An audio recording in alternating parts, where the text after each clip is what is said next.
Hi friends, నేను Ashok Kumar. Welcome to Ashoka online academy. ఈ video చాలా ఇంపార్టెంట్. ఇవాళ తెలంగాణ రాష్ట్రంలో నిరుద్యోగుల పడుతున్నటువంటి బాధని గాథని వినిపించాలన్న ఉద్దేశంతో ఈ వీడియో చేస్తున్నాను. ఈ వీడియోలో ఉన్నవన్నీ కూడా అక్షర సత్యాలే. కాబట్టి ఈ వీడియో ప్రభుత్వం వరకు చేరే వరకు, ప్రతి నిరుద్యోగి చేరే వరకు షేర్ చేయండి. ఎందుకంటే నేను ఏ వీడియోని కూడా షేర్ చేయమని ఎప్పుడు కూడా ఎవరిని అడగను నేను. ఎందుకంటే యూట్యూబ్లో పెట్టడం వరకే. నా కోర్సును కూడా ఎవరిని కొనమని నేను జనరల్ వీడియోలు ఎక్కడ కూడా చెప్పాను. సబ్జెక్ట్ వీడియోలు చెప్పడం మాత్రమే నా ఆన్లైన్ గురించి చెప్తాను. కాబట్టి ఇది తెలంగాణలో ప్రతి నిరుద్యోగికి సంబంధించిన అంశాలు దీంట్లో మాట్లాడే ఒక ప్రయత్నం చేస్తూ ఉన్నాను. కాబట్టి అందరి గోస, అందరి బాధ. ఎందుకంటే గత గవర్నమెంట్ మోసం చేసిందని తెలంగాణ ఉద్యమం పేరుతో ఓ 10 ఏళ్ళు గోస తీసినాం.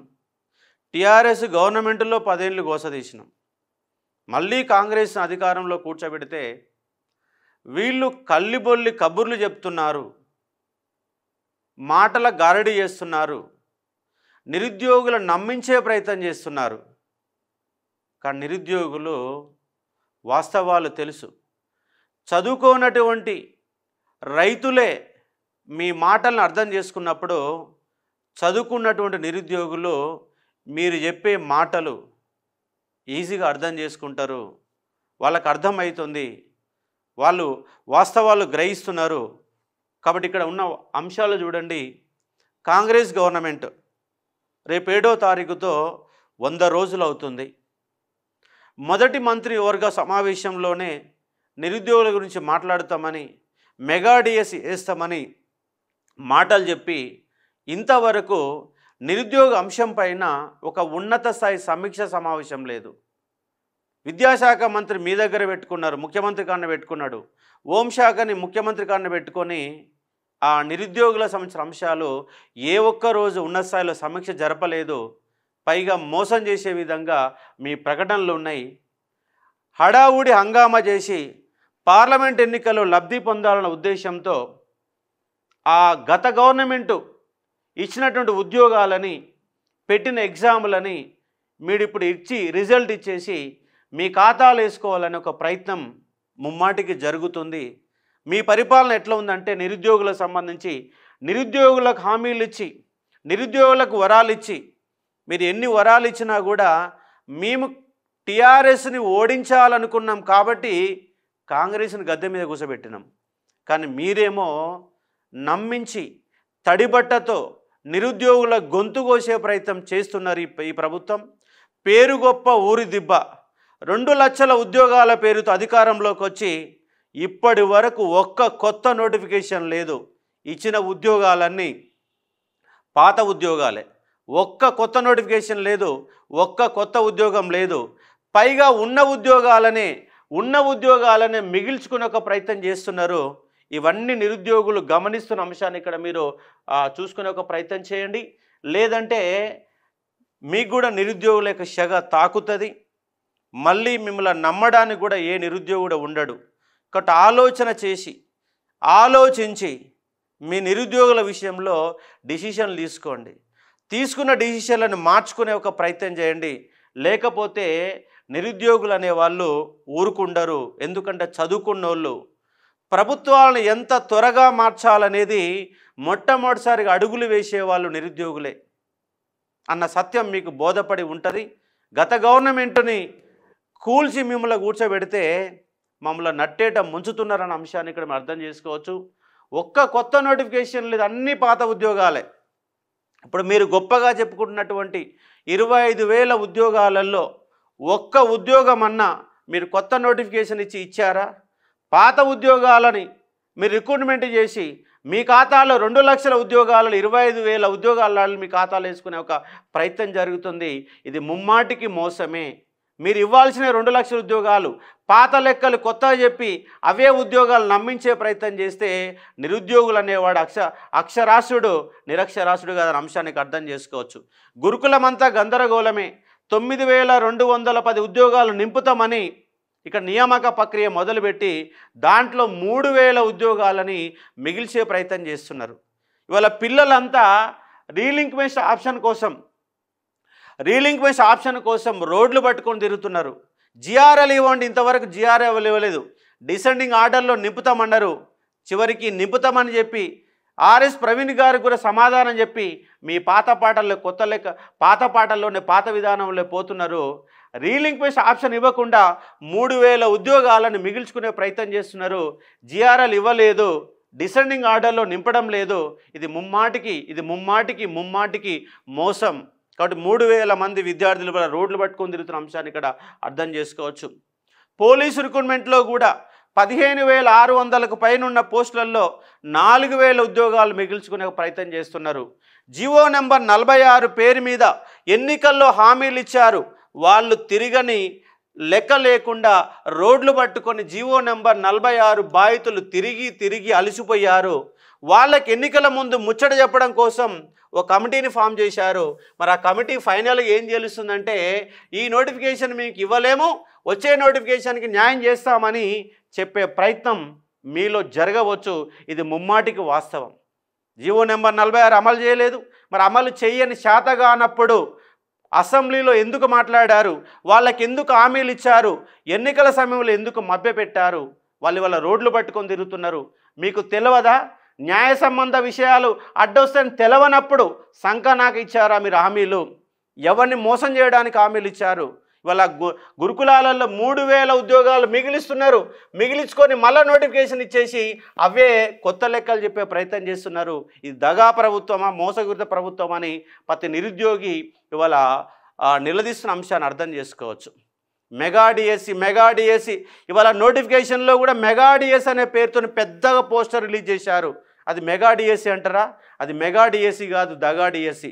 మీరు ముష్టి 11,000 ఉద్యోగాలు వేసేసి 11,062 ఉద్యోగాలు వేసేసి ఎన్నికల సమయంలో ఇచ్చిన హామీలు 25,000 ఉద్యోగాలు. 25,000 ఉద్యోగాలు ఇస్తామని చెప్పేసి ఇలా 11,000 ఇచ్చేసి పేరేం పెద్ద పోస్టర్ పెట్టుకున్నారు మెగా డిఎస్సి అనే పేరుతోటి. ఇవాళ 33 జిల్లాలు పనికి మాలిన విధంగా 33 జిల్లాలు ఏర్పాటు చేశారు. 33 జిల్లాల ఏర్పాటు యొక్క ప్రధాన ఉద్దేశం రియల్ ఎస్టేట్ వ్యాపారం. ఇలా 33 జిల్లాలు ఏర్పాటు చేసినాక ప్రజలకు ఏమైనా ఒరిగిందంటే ఏమీ ఒరగలేదు. రియల్ ఎస్టేట్ వ్యాపారం, రాజకీయ నాయకులు రియల్ ఎస్టేట్గా మారి కోట్ల రూపాయలు పడగలెత్తడు కోసమే 33 జిల్లాలు ఏర్పాటు చేశారు. క్యాడర్ స్ట్రెంత్ పెరగలేదు, ఎక్కడ ఉద్యోగుల సంఖ్య పెరగలేదు. గత ప్రభుత్వం మోసం చేసింది, మీ ప్రభుత్వం మోసం చేస్తుంది. 25,000 ఉద్యోగాలు ఇస్తాం, ప్రతి పాఠశాల తెరిపిస్తే ఏం లాభం? ఆ పాఠశాలలో కనీస సౌకర్యాల గురించి మాట్లాడకుండా, ఏమీ చేయకుండా, ఏమీ మొదలు పెట్టకుండా ఇవాళ మీరు ప్రతి పాఠశాలను తెరిపిస్తామంటున్నారు. కానీ కొన్ని పాఠశాలను కూడా కాంగ్రెస్ వచ్చినా కూడా మూతపడ్డ పాఠశాల ఉన్న అంశాలు ఇక్కడ మీరు అర్థం చేసుకునే ఒక ప్రయత్నం చేయవచ్చు. కాబట్టి మెగా డిఎస్సి కాదు, దగా డిఎస్సి. 25,000 ఉద్యోగాలు హామీలు ఇచ్చేసి ఇలా 11,000తో ఇవాళ దాన్ని అక్కడితోనే సరిపెట్టే ఒక ప్రయత్నం చేస్తున్నారు. ఏమంటే మేము ఇయర్ క్యాలెండర్ ఇస్తామంటున్నారు. ఇయర్ క్యాలెండర్ కూడా మోసపూరితంగానే ఉండే అవకాశాలు ఎక్కువ ఉన్నాయి. డిఎస్సితో పాటు టెట్ వేస్తామన్నారు. 2 ఎగ్జాములు 1 మంత్ గ్యాప్తో కనుక నిర్వహిస్తే ఇటు టెట్ రాసుకొని అటు డిఎస్సి రాసుకునే వాళ్ళు. ఇప్పుడు టెట్ ఇవ్వలేకుండా ఓన్లీ డిఎస్సి ఇచ్చారు. టెట్ కమ్ డిఎస్సి 2 ఇచ్చేస్తే రెండిట్లో ఉన్న సిలబస్ సేమే ఉంటుంది. టెట్లో ఉన్న కాంటెంటే డిఎస్సిలో కాంటెంట్ ఉంటుంది. ఒకేసారి ప్రిపరేషన్ అయిపోతే పెద్ద కష్టం ఏమీ కాదు. ఒక 1 మంత్ గ్యాప్తో టెట్ డిఎస్సి 2 పెడితే ఏ సమస్య వచ్చేది కాదు. రెండిట్లా రాసుకునే ఒక ప్రయత్నం జరిగేది. వాళ్ళ 1,50,000 వరకు మళ్ళీ టెట్ కోసం ఎదురుచే విద్యార్థులు ఉన్నారు.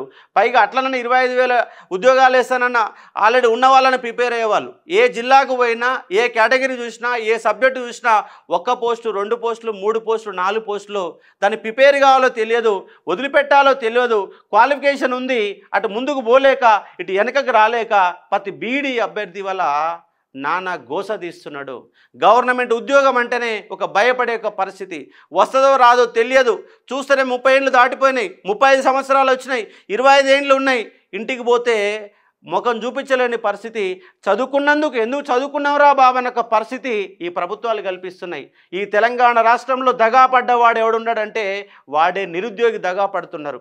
మీరు ప్రైవేట్ రంగంలో 75% రిజర్వేషన్ అన్నారు, ఇప్పటి వరకు ఒక్క పని కూడా మొదలుపెట్టలేదు, ఒక మీటింగు పెట్టలేదు, పేరుకు మాత్రం ఎన్నికలలో గొప్ప గొప్ప హామీలు ఇచ్చేసి వాళ్ళు ఆగం చేస్తున్న ఒక పరిస్థితిని మీరు అర్థం చేసుకోవచ్చు. ఇక టీఎస్పీసీ కనుక చూస్తే టీఎస్పీసీలో గ్రూప్ 4 రిజల్ట్ జిఆర్ఎల్ ఇచ్చారు, అది అక్కడ ఆగినది. సరే ఇవాళ కావచ్చు రేపన రిజల్ట్ ఇస్తారు, అది ఓకే. మరి వీళ్ళ గ్రూప్ 1లో మేము పెద్ద 2 లక్షల ఉద్యోగాలు ఇస్తామని చెప్పేసి చివరికి 63 ఉద్యోగాలతో ఒక ముష్టేసి 60 ఉద్యోగాలతో ఒక ముష్టేసి మేము ఇచ్చామని గొప్పలు చెప్పుకుంటున్నారు. ఒక గ్రూప్ 1 నోటిఫికేషన్ మీరు ఇచ్చింది కాదు కదా, 2 సార్లు రద్దయినాక మీరు 3వ నిర్వహిస్తున్నారు. మీరు నోటిఫికేషన్ ఇవ్వలేదు, నిర్వహణ మాత్రమే చేస్తున్నారు. గతంలో ఇచ్చిన నోటిఫికేషన్ అంటే ఉద్యోగాలు మాత్రమే ఇస్తున్నారు, మీరు నోటిఫికేషన్ లేరు. మీరు నోటిఫికేషన్ అధికారికంగా వేయనప్పుడు మీ ఖాతాలు ఎలా పడతాయండి? అవి మీ ఖాతా ఉద్యోగాలు కాని ఉద్యోగాలు మీరు వేసుకొని పేరు గొప్పగా మీ 2 లక్షల ఉద్యోగాలు ఇస్తున్నాం, మోసం చేసిన గత గవర్నమెంట్ అని చెప్పేసి మీరు పబ్లిక్ మీటింగ్లలో చాలా గొప్ప గొప్ప మాటలు చెప్తున్నారు. కానీ వాస్తవ దూరం అన్న అంశం ప్రతి నిరుద్యోగికి తెలుసు. ఇవాళ గ్రూప్ 2 రాష్ట్రం మొత్తం ప్రిపేర్ అయ్యే విద్యార్థులంతా గ్రూప్ 2 విద్యార్థులే. 783 పోస్టులు ఉన్నాయి. మేము 2000 పోస్టులు ఎక్స్పెక్ట్ చేసినాం, 2000 ఉద్యోగాలు వేస్తామని చెప్పినారు.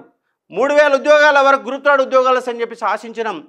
ఏరి కోరి గవర్నమెంట్ని తెచ్చుకుంటే ఇంతవరకు గ్రూప్ 2 పైన గ్రూప్ 3 పైన ఉద్యోగాల పెంపు పైన ఒక్క ఊసు లేదు, ఒక ఆశ లేదు. నిరుద్యోగులందరినీ ఈ ప్రభుత్వం కూడా నిండా ముంచడానికి తయారైంది, సిద్ధమైంది, అదేవిధంగా వ్యవహరిస్తుంది. మెగా డిఎస్సీల పేరు చెప్పి 2 లక్షల ఉద్యోగాల పేరు చెప్పి పోలీసు రిక్రూట్మెంట్లు బోర్డును అన్యాయం చేసి, డిఎస్సీలోని అన్యాయం చేసి, గ్రూప్స్లోని అన్యాయం చేసి నిరుద్యోగులు అనే వాళ్ళ గత ఇచ్చిన నోటిఫికేషన్లనే ఉద్యోగాలు మిగుల్చుకునే విధంగా కుట్ర బన్ని లెక్కలు చెప్పుకునే ప్రయత్నం చేస్తుంది. మీరు పాత నోటిఫికేషన్లో ఒక్క ఉద్యోగం మీది కాదు, ఇప్పటి వరకు ఇచ్చినటువంటి ఒక్క 25,000 ఉద్యోగాలలో మీ ఉద్యోగం కాంగ్రెస్ గవర్నమెంట్ ఒక్క ఉద్యోగం కాదు, మీరు ఒక కొత్త నోటిఫికేషన్ ఇవ్వలేదు. కానీ కొత్త నోటిఫికేషన్లు వేసి ఉద్యోగాలు ఇచ్చి అప్పుడు మీరు గొప్పగా మేము ఇచ్చాము 2 లక్షల ఉద్యోగాలను గొప్పలు చెప్పండి. కానీ ఇవి కేసీఆరే మాటల గారడి అంటే కేసీఆర్కు మించిన మాటల గారడి వాళ్ళ రేవంత్ రెడ్డి చేస్తుండు. పబ్లిక్ మీటింగ్లు చాలా గొప్పగా చెప్తుండు, తీరా వెనక మళ్ళీ చూస్తే ఏం కనబడతలేదు. ముందరనే గొప్పగా కనబడుతుంది, పేపర్లో పెద్ద హెడ్డింగ్లు కనబడుతున్నాయి. ఎందుకంటే పేపర్లో రాసే వాళ్లకు కూడా ఈ నిరుద్యోగుల సమస్య పైన, ఈ ఉద్యోగాల పైన అవగాహన లేదు. దాని కారణంగా పేపర్లో చూస్తే పెద్ద హెడ్డింగ్లు, యూట్యూబ్లో చూస్తే పెద్ద హెడ్డింగ్లు కనబడుతున్నాయి. కానీ తీరా చూస్తే అవి ఈ ఉద్యోగాలు కాదు, మెగా డిఎస్సీ కాదు, దగా డిఎస్సీ. టీఎస్పీసీలో ఉద్యోగాలు సక్రమంగా నింపడం లేదు, గురుకులాల్లో ఉద్యోగాలు మిగిల్చుకున్నారు, పోలీసు ఉద్యోగాలు మిగిల్చుకుంటాడు. మిగిల్చుకోవడం కోసం ఈ ప్రభుత్వం వచ్చిందా? ఉద్యోగాలు మిగిల్చుకోవడం కోసం ఈ ప్రభుత్వాన్ని ఏర్పాటు చేశారా? ఉన్న ఉద్యోగాలు కూడా నిండా అవి నింపకుండా మాలెక్కలని మా కోతలని చెప్పేసి కోతల రాయుడిలాగా కోతలు కోస్తూ ఉన్నారు మీ ప్రభుత్వం. కాబట్టి ఇది చాలా నిరంకుశము, ఇదొక నియంతృత్వము, ఇదొక నిరుద్యోగులని అభాగ్యులుగా మార్చొక ప్రయత్నం జరుగుతూ ఉంది. కాబట్టి కాంగ్రెస్ సర్కార్లో దగా పడుతున్నటువంటి ఒక నిరుద్యోగి మీ ఎన్నికల కోసం, మీ గొప్పల ఆర్భాటాల కోసం ఆగమాగంగా గురుకుల రిక్రూట్మెంట్ బోర్డు, ఆగమాగంగా పోలీస్ రిక్రూట్మెంట్ బోర్డు, ఆగమాగంగా ఉద్యోగాలు నింపే ప్రయత్నం చేస్తూ ఉన్నారు. దయచేసి గురుకులల్లో రీలింక్మెంట్ ఆప్షన్ ఇవ్వండి, 9,210 ఉద్యోగాలు నింపండి, మెగా డిఎస్ వేసే ప్రయత్నం చేయండి. గ్రూప్ 2లో గ్రూప్ 3లో ఉద్యోగాలను పెంచే ప్రయత్నం చేయండి. ఆ ఉద్యోగాలతో అట్లే చేస్తే కొంతకాలం వరకు మీ మాట వింటారు, ఆ తర్వాత వినరు. మళ్ళీ కోలుకోవడానికి మళ్ళీ 10 ఏళ్ళు పట్టింది మీ గవర్నమెంటు. 2014లో పోతే మళ్ళీ అధికారంలో అవడానికి 2024 పట్టింది. మీరు కనుక ఇట్లనే చేస్తే 5 ఏళ్ల కాలంలో మీ మీద ఎంత తీవ్రమైన, ఎందుకంటే 5 ఏళ్ల దాకా మిమ్మల్ని ఎవరు చేసేది ఏం లేదు. ఎందుకంటే ఏరుకోరి తెచ్చుకున్నాక నిరుద్యోగులం భరించాల. కానీ భరించే విధంగా పరిపాలన ఉండొద్దు, ఒక ఆశావాదృక్కంతో పరిపాలన ఉండాల. నిరుద్యోగి యొక్క ముఖంలో చిరునవ్వు ఉండాల. నిరుద్యోగ అనేవాడు ఒక సంతోషంగా ఉండే ఒక ప్రయత్నం జరగాల. ప్రైవేటు రంగంలో ఉద్యోగ కల్పన చేయండి. మీరు గొప్పగా ఆర్భాటంగా పెద్ద పెద్ద స్క్రీన్లు పెట్టి పాఠాలు చెప్తారట. మరి పాఠాలు చెప్పేవాళ్ళు ఎవరో, వినేవాళ్ళు ఎవరో? ఎందుకంటే ఉన్నటువంటి study circle, SC study circle ఉంది, బీసీ స్టడీ సర్కిల్ ఉంది, ప్రతి జిల్లా కేంద్రంలో ఉంది. వాటిని డెవలప్ చేయండి, అక్కడ పాఠాలు చెప్పండి. మళ్ళీ మొత్తం కొత్తగా స్క్రీన్లు పెట్టి ఆడ అడావుడ్ చేసి దాని పేరు మీద డబ్బులు మళ్ళా వేసి వృధా చేయడం తప్ప ఏం లేదు. అలాంటి స్టడీ సర్కిల్ ఉన్నాయి, 10 జిల్లాల్లో 2 స్టడీ సర్కిల్ ఉన్నాయి. అక్కడనే ఏర్పాటు చేయండి, అక్కడనే స్టడీ సర్కిల్ పెట్టండి, మధ్యాహ్నం భోజనం పెట్టండి, మధ్యాహ్నం పుస్తకాలు ఇవ్వండి, చదువుకున్న లైబ్రరీ ఫెసిలిటీ ఇవ్వండి. అక్కడ చదువుకొని అక్కడ క్లాసులు ఉండడానికి అవకాశాలు ఉంటాయి. మీరు పెద్ద పెద్ద స్క్రీన్లు పెట్టేసి పెద్ద హాళ్ళు పెడితే హాళ్ళు ఖాళీగా దర్శనం ఇవ్వడం తప్ప దానివల్ల నిష్ప్రయోజనమే. ఎందుకంటే దాంట్లో కోఆర్డినేషన్ ఉండదు, దాంట్లో ఫ్యాకల్టీ సరైన ఫ్యాకల్టీస్ ఉండవు. ఏది నామకే వాస్తుగా మేము నిర్వహించాము, మేము గొప్పలు చెప్పుకోవడానికి మాత్రమే మీకు స్క్రీన్లు కనబడతాయి, మీకు హాళ్ళు కనపడతాయి తప్ప ఏమీ జరగదు. కాబట్టి నిరుద్యోగుల ఆశలను తెలుసుకోండి, ఇంటెలిజెన్స్ నివేదిక నమ్ముకోండి, దాని ప్రకారం నిరుద్యోగులు ఏమంటున్నారు, వాళ్ళకి ఆశలేంది ఆశయాలు ఏంటి. ఎందుకంటే ఏరికోరి తెచ్చుకున్నాం, ఓటేసుకున్నాం, గెలిపించుకున్నాం, ఊరూరే తిరిగినాం. టీఆర్ఎస్ని ఓడించడానికి 100% కాదు 1000% కష్టపడ్డాం. 1000% కష్టపడి మేము అధికారంలో కూర్చోబెట్టినాం. మాకేదో జరుగుతుంది, మాకు న్యాయం జరుగుతుంది, మా ఉద్యోగాలు నింపుతారు, ఉన్న పలంగా 2 లక్షల ఉద్యోగాలు నింపుతారని మీరు హామీలు ఇచ్చారు. హామీల మూటలుగానే మిగిలిన పరిస్థితి ఉంది తప్ప న్యాయం జరిగే పరిస్థితి కనపడతలేదు. ఓ నిరుద్యోగి కంపల్సరీగా ఆలోచన చేసి ఈ ప్రభుత్వానిపైన ఒత్తిడి పెంచడం తప్ప మనం ఏం చేయలేము. ఇప్పుడు ఒత్తిడి పెంచితే ఆ 2 లక్షల ఉద్యోగ ప్రణాళికలను ఎంబటే స్టార్ట్ అయ్యి నిరుద్యోగులు న్యాయం చేయడానికి అవకాశం ఉంది. కాబట్టి మెగా డిఎస్సి పేరుతో దగా డిఎస్సి పెట్టి పెద్ద పోస్టింగులు పెట్టే ఒక ప్రయత్నం జరుగుతుంది. ఇది మోసపూరితమైన పరిపాలన కొనసాగుతుందని చెప్పే నా ఉద్దేశం. కాబట్టి మెగా డిఎస్సిలో ఆలోచన చేసి పోస్టులు పెంచే ఒక ప్రయత్నం చేయండి. అలాగే రీలింక్మెంట్స్ ఆప్షన్ ఇచ్చేసి గురుకుల విద్యార్థుల యొక్క కన్నీటి గోసను తీర్చే ప్రయత్నం చేయండి. జివో నెంబర్ 46 బాధితులకు ఉద్యోగాలు ఇచ్చి 4000 ఉద్యోగాలు సెకండ్ లిస్ట్ పెట్టండి. ఏం రోగం సెకండ్ లిస్ట్ పెడితే? గతంలోనే జీవోల పేరు చెప్తున్నారు, మీరు కొత్తగా పథకాలు తీసుకురాలేదా? వాళ్ళ మహాలక్ష్మి పథకం నుంచి బస్సులో ఫ్రీ ఇవ్వడం లేదా? ఉన్న జీవోలే కదా, దానికి అసెంబ్లీలో తీర్మానం కూడా అవసరం లేదు కదా. ఒక సిఎస్ ఒక జీవోని తయారు చేసి జీవో ఇష్యూ చేస్తే సరిపోద్ది కదా. మీ పరిధిలో ఉన్నటువంటి జీవోలు జారీ చేసి సత్తా ఉన్నటువంటి ప్రభుత్వానికి అధికారం ఉన్నటువంటి అంశాలలో కూడా జీవోలు మార్చుకోలేకుండా పాత జీవోల పేరు చెప్పి కొత్త విద్యార్థులని ఇబ్బందులు పెట్టే ఒక ప్రయత్నం జరుగుతుంది. కాబట్టి జీవోలు మార్చండి. రీలింక్మెంట్స్ ఆప్షన్ ఇచ్చి 9210 ఉద్యోగాలు నింపాలా. కానిస్టేబుల్లో 15600 పోస్టులు మొత్తం నింపండి. ఇవాళ అక్కడ మెడికల్ టెస్ట్ పోతున్నారు, మెడికల్ టెస్ట్లో ఫెయిల్యూర్ అయితే ఆ పోస్టు బ్యాక్లాగ్ వెళ్ళిపోతుంది. బ్యాక్లాగ్ వెళ్ళిపోవడం ఎందుకు? 1:2 ఎందుకు పిలవలే? కానిస్టేబుల్ 1:2 కనుక పిలిస్తే ఒక రిజెక్ట్ అయితే మరొకడని రావడానికి అవకాశం ఉంటుంది కదా. పేరుకేమో గొప్ప ఉద్యోగాలు ఇస్తున్నారు, మిగిల్చుకునే ప్రయత్నం చేస్తున్నారు. ఇది ముమ్మాటికి అధర్మము, అన్యాయము. కాబట్టి ప్రభుత్వం ఆలోచన చేసి నిరుద్యోగుల పక్షం నిలబడతారని చెప్పేసి మాకు ఆశలు రోజు కూడా నిరాశలుగా మారిపోతున్న అంశంగా అర్థం చేసుకోవచ్చు. ప్రతిది కూడా ఇదే విధంగా కొనసాగుతుంది. కాబట్టి విద్యార్థులారా కొంచెం మేల్కొని మెసేజ్ల రూపంలో ప్రభుత్వం పైన ఒత్తిడి పెంచే ఒక ప్రయత్నం చేద్దాం, న్యాయం చేసుకునే ఒక ప్రయత్నం చేద్దాం. అన్యాయపూరితంగా పరిపాలన కొనసాగుతున్న అంశాన్ని ఇక్కడ మీరు అర్థం చేసుకునే ఒక ప్రయత్నం చేయవచ్చు. ఇది దీనికి సంబంధించిన కాన్సెప్టు. మరొక వీడియోలో మెగా డిఎస్సికి సంబంధించినటువంటి పూర్తి వివరాలను మీకు ఇచ్చే ఒక ప్రయత్నం చేస్తాను. Thank you.